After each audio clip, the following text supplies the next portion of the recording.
You talk about dream debuts, and to have a ton on debut is an extraordinary feat. You double that up, and I'm going to be talking to Devon Conway of how he managed that at the home of cricket in Lords.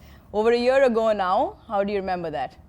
Yeah, I think, as you say, over a year ago, so it's time's ticking. But yeah, special time for me. Making a Test debut is obviously a very good time for a young cricketer coming through into the international scene. But yeah, it was a good memory. I think one of the biggest things for me was actually just trying to make sure I got off the mark in that first Test. And yeah, so I managed to do so, and yeah, it was a special game and a memory I'll remember forever. Of course, I'm sure it's etched somewhere deep inside. And coming into formats of cricket, we talk about single format player, someone who takes to Test cricket or white ball cricket. You walked into the international arena and you almost seem like fitting all formats. Is that something that comes naturally to your game, being an all-format cricketer to start off? Yeah, I think for me personally, you know, I've always looked at my batting, trying to keep it as simple as possible, regardless of what format I'm playing in. And my sort of brand and the way I want to play is just have an attacking mindset. And you know, regardless of whether I'm playing red ball or white ball, I try and keep that as consistent as possible. So yeah, if I can manage that, then that allows me to sort of contribute in all three formats, and that's the sort of thing I try and do to contribute to the team. Coming off a lot of white ball cricket, the last New Zealand played a Test was over the summer in 2020. How do you adapt to obviously contrasting conditions here in Pakistan? How do you adapt to your game as well as overall strategy? Yeah, for us personally, and as a batter in particular, you know, I feel like it's important to try and play as straight as possible. Just sort of watching how the England boys batted in this previous Test series, it shows the importance of playing straight. And yeah, just against spin, trying to be busy and try and keep it as simple as that as long as possible. I'll link up to the same question that you mentioned. You saw obviously the English boys achieve something really extraordinary to whitewash Pakistan at home. Weren't easy conditions at all. They almost had to manufacture wickets, so they had to manufacture results.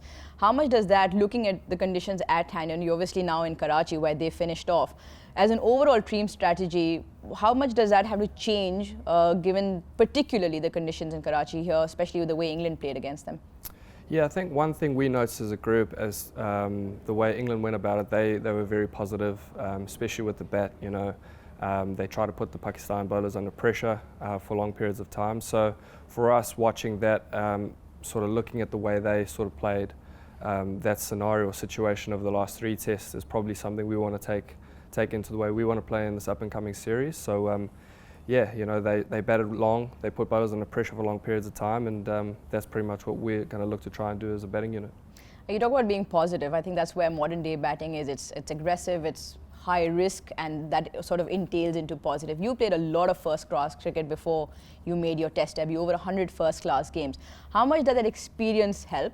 And as a player who hasn't sort of yet broken onto the international scene with so much experience, what is the feeling as an almost an opportunity just about to come? And then how much does that experience help you once you sort of burst onto the scene? Yeah, I think for me, I'm pretty grateful for how it's panned out. You know, I sort of made my international debut at quite an older age.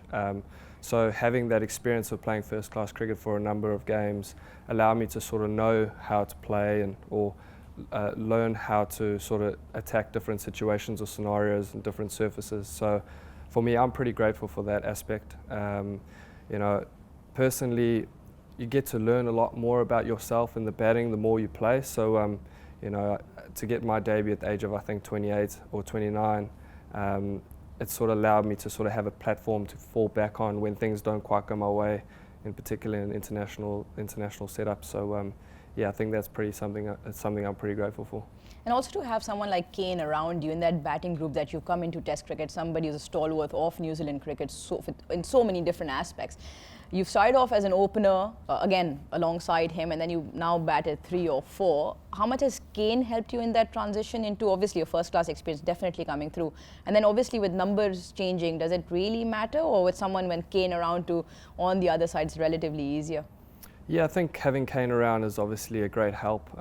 He is so experienced, so successful all around the world. You know, and one thing that he's helped me with is just being nice and relaxed and calm and just back myself and go about it the way I want to do it. But not only just Kane, we've got other guys, like when I made my debut, there was obviously Ross Taylor around, Tommy Latham's played a lot of cricket. So having these guys in and around trying to help just gathering information, not only talking to them, but just watching them, how they go about their business, not only in the middle, but also in the nets, and having those questions and watching them, how they do it, is just really good for me and the development and growth for me as a player. So yeah, it's nice to have that experience around as a batting group. Some people are, some players are sort of stuck in their ways where whether they feel that if they've batted open, moving down to 3 or 4 is not something that comes naturally to them. Different situations of the game, facing up the new hard ball as opposed to if you're coming in at 4th, you're 2 down suddenly. Has that been something that you think about, or is it because of your sort of vast experience, something that came naturally to you from moving down 3 to 4 from open? Yeah, I think for me personally, not a lot changes. You know, it's just a position. I think you just need to adapt to the situation that's in front of you. You know, my blueprint's quite simple. It's trying to get yourself in, give yourself a chance, and then just be nice and positive in your decision making and where you're going to score. So for me, it doesn't make too much of a difference whether I'm opening the batting or batting 4. It's just about adapting to the different situation that the game presents. Adapting to different situations, something that New Zealand as a group will have to do in Pakistan, considering the 4th innings being subcontinent, we still don't see a lot of turn. Pace bowlers normally are wicket takers in this part of the world. As a group, obviously, without giving too much away, results will be hard to come by. Yeah, I think you're right. You know, we've had some good conversations over the last couple of days, just sort of talking about how we want to go about it.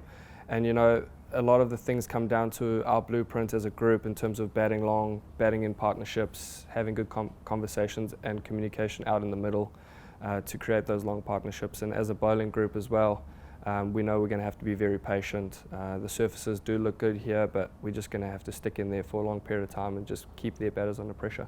Lastly, you keep talking about blueprint. How is the blueprint modified from Joburg to Wellington? Talk us through that. It's been very different. I think, you know, in Johannesburg, growing up in South Africa, you know, being exposed to sort of different surfaces, hard and fast surfaces, as compared to some of the surfaces in New Zealand where it's been a little bit slower and lower.